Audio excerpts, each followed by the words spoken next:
So this is a look at the head sculpt of the figure up close. There's so much detail in the head area alone, especially in the mouth, which is very wide open. We've got a very close-up look of his very sharp teeth and tongue, and the eyes, however, are covered by this helmet. So I'm trying as much as possible to show the what he looks like behind the helmet, and I hope the camera captures it. So there's really so much detail on the body. So Gorilla Grodd is armored up, and so much sculpting and artwork on the body armor. The body of the figure is also textured too, all over in the exposed areas under the armor. So this figure is just out of box, so there are really areas in my figure that are quite stiff. I tried moving the knees, however, there is still no movement as to that hinge where I could move it backwards or forwards. There, it's still really shut off stiff. Both knees are, yeah. So I think a little bit of application of heat on this area later. So however, for the foot, there's this motion and that motion, and it's still stiff because it's out of the box. For the hands area, yes, a gold gauntlet and really sharp armored fingers. So even under the armor, that's the texturing that I was talking about, and that's the detail for the hands of the figure. This is the movement for the hands. It does not have that open grip, basic figure grip of most action figures to hold weapons or whatsoever.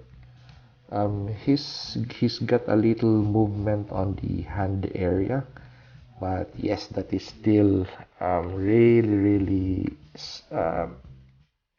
hard to move around. However, as for this movement, just quite easy.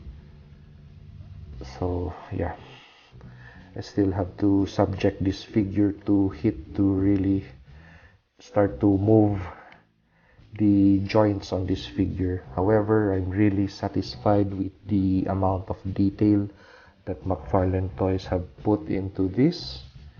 However, aside from minor gripes, aside from the joints that are really stiff, I mean, um, for the shin guards for the foot, we could see that there are straps. However, there's no straps for the thigh guards. There's a strap for the shin guards, but there's no strap for the thigh guards. No strap. And also for the body armor, you have straps for the forearm gauntlets and the shoulder protectors, but for the body area, we don't have a strap that goes over his shoulder to hold on to this chest plate and back plate, and there's also no strap that connects the back plate and the front plate of the armor of Gorilla Grodd. So for customizers out there, I think adding that a little bit of detail to this figure will complete it later.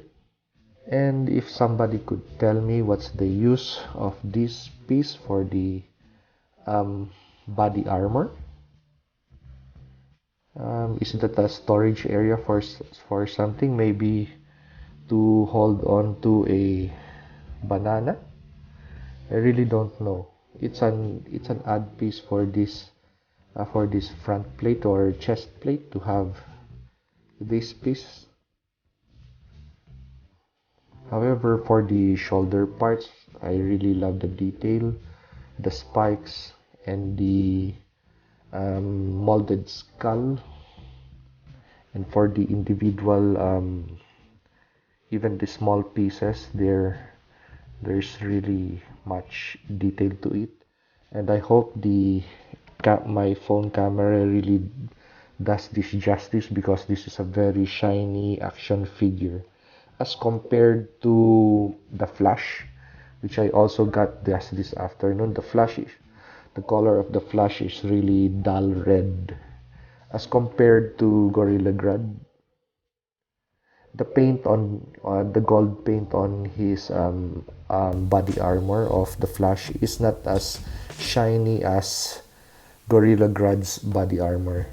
Just to complete the look of Gorilla Grodd, you have a Gorilla Grodd who is wearing an armor, and of course he should be wielding some kind of weapon.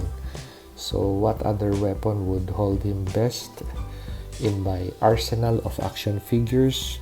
Of course, I saw the Stormbreaker of Thor, and I tried to fit it in his hand. Just a little bit word of caution: when you try to move the fingers, they're really sharp. So yeah, I got a little bit of sting on my finger just trying to get that hammer on him. So just to complete the look, and of course, spoiler alert, I know that King Kong lost to Godzilla.